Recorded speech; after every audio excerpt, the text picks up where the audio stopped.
Welcome, ladies and gentlemen, to our general PSA regarding professional workplace etiquette. Today, I'll be your speaker, Mr. Disembodied Voice Jr., but please do not refer to me in any context as I am not programmed to respond. Now, let us begin with our general PSA starring none other than Mr. Williams. And we can't forget about our bad example for this PSA, so I want everyone to meet him. He's relatively shy, especially after being in our basement for who knows how long. Please welcome Jerry. He doesn't deserve honorifics or a last name, hence why he's just called Jerry. Now, let us start with our first segment, professional appearance and first impressions.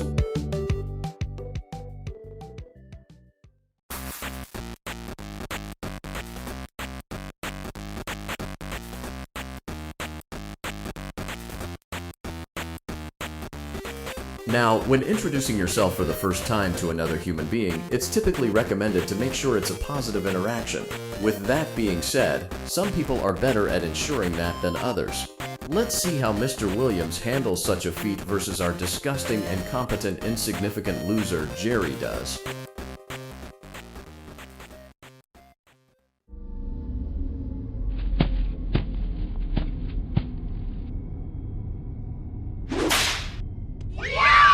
Now how about we check on our poor idiot Jerry? Surely he's learned from last time, especially after being without food for a week. Uh-oh, it looks like Jerry had his hood on during the interview. This is a big no-no, as having a good, respectable appearance for first impressions matters a lot. Also, it's April. Why are you wearing winter gear in April, Jerry? You absolute buffoon, this is why you stay in the basement? Now, moving on to our next segment of the PSA, communication etiquette. It's almost a breath of fresh air when someone doesn't use profanity, slurs, or other derogatory language when around other people. But how about we look at it in an email format for visual effects, as we all seem to be quite the visual learners, especially with the rise of electronics and mobile devices. Get off your phones when someone is talking, though I'll get to that later.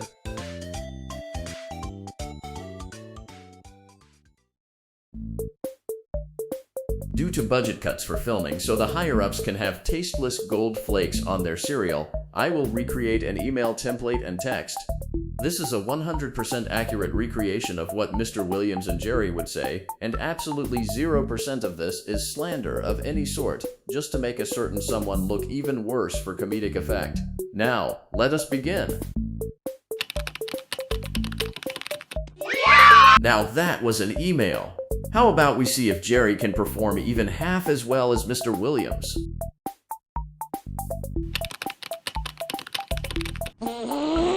Of course he failed. Silly, stupid, completely idiotic Jerry.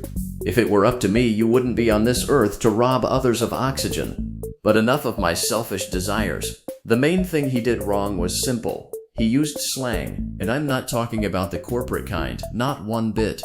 He used words like, and I quote, sup, big dog, and a third word I'd prefer not to repeat.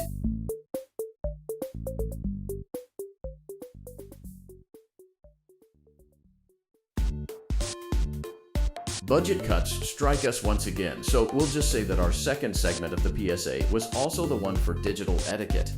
Now, for workplace conduct and teamwork, it's important to keep your spaces nice and tidy, as well as collaborate with others. How about we see how Mr. Williams and Jerry handle things a little bit differently, shall we?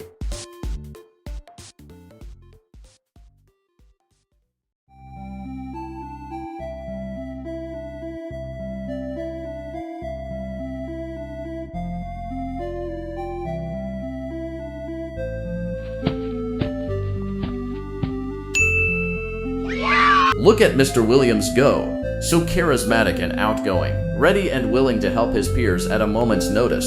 It almost makes me feel something outside of resentment for the ones who created me. Now, let's see how Jerry's holding up.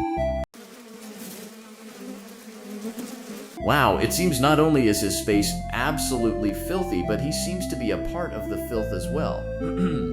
How about we close off the PSA here so I can deal with this tragedy